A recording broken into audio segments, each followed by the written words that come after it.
好，讲一下这款软件的教程。软件的话可以自动注册，然后有那个网页协议和 APP 协议两种注册。推荐的话使用 APP 协议，如果 APP 协议注册不了的话，可以使用这个网页协议。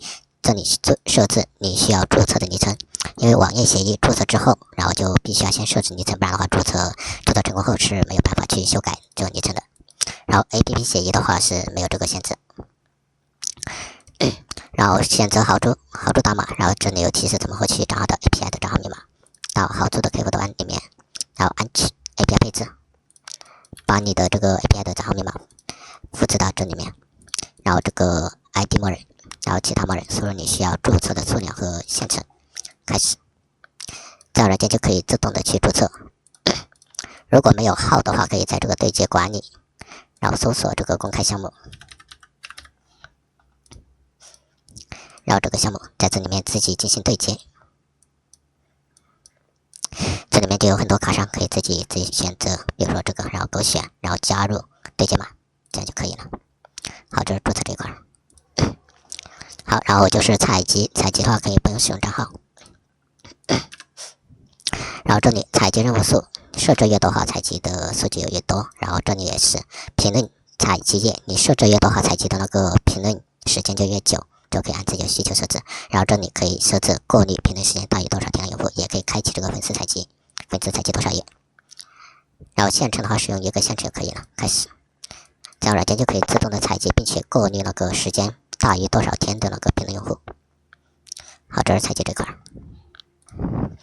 好，看一下功能。功能的话，支持关注、评论、点赞，还有监控广场新动态的作者进行关注和他的新动态进行评论，可以修改资料。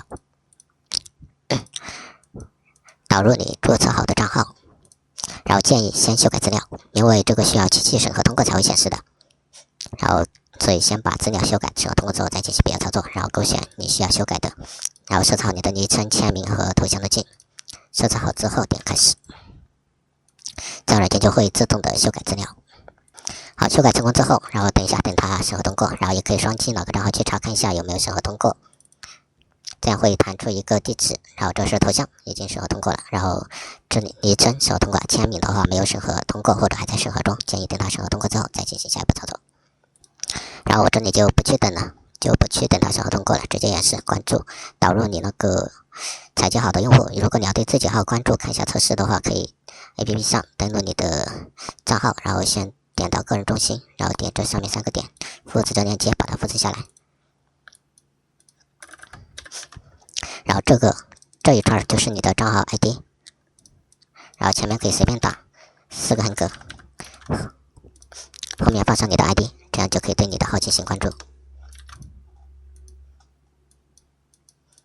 好，导入。然后我这用一个县城测试，然后每个号关注多少个，开始。好，这里修改过资料的话就可以不用重复修改了。然后开始，好，这样就关注成功。然后看一下，这延迟时间建议设置大一点，3000，建议设置3000毫秒。然后看一下这里有个消息，然后这有个系统通知，然后这里就会显示某某某关注了你，然后点进去的话就可以看到你的头像、签名这些。好，这样来做一个钩子，做一个引流。好，这是关注这一块。然后如果是评论点赞的话，在这里可以直接看到某某某给你点了赞，就这样。然后再讲一下这2个功能，然后就监控这个发现广场里面这里面的人。然后软件的话就自动在这里监控这里建议设置一个县城就行。然后只要有新的动态这个发布之后，软件就会对这个作者进行关注，如果勾选这个话就会对他进行评论。好，演示一下。然后这里的话间隔时间可以设置长一点，因为可能没有那么及时的有那个新动态出来，所以的话可以设置长一点，比如说30秒或者更长。然后每个号关注多少个人，比如说200个，开始。好，这样就我这勾选的评论，然后在这里设置你的评论内容。然后评论内容的话就是自己建个 TLT 的文档，将内容放里面，一行一个。好，这频繁的话会自动换号，然后刷新看一下有没有评论上。好，这已经评论上去了。好，这是评论这一块，然后这个频繁的话，就是这个间隔时间短了，建议设置成9000毫秒或者10000毫秒以上，就不容易出现频繁。这可以设置大一点，因为我现在测试的话就设置了3300秒。然后再看一下关注，关注也是一样的，也是监控到有新的，然后就会对作者自动关注。好，这个教程的话就这样。